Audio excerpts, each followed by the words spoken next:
Magandang hapon mga lods.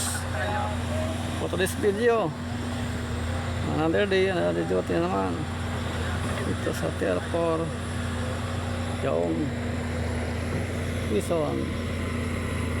Hauling kami ngayon para backfilling sa RCP or concrete pipe sa may access road puntang Lagalag. Yan, puntang Lagalag.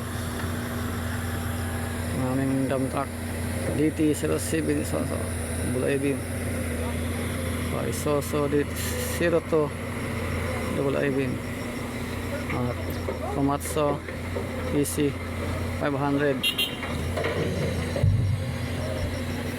backhoe excavator. Biyahe na isa. Ano na, ito pupuntang lang Kabatang. Ayan, nakaparating ang Reda at Quezon. Atras atras. Dalhin nyo doon, sa dulo. Huli ng palambak, backfilling sa Holder.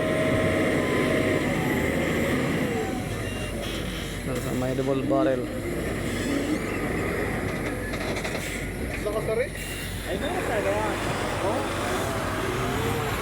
Overtime daw kami ng 7 PM.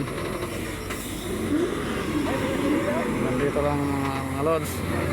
Thank you for watching. Bye bye.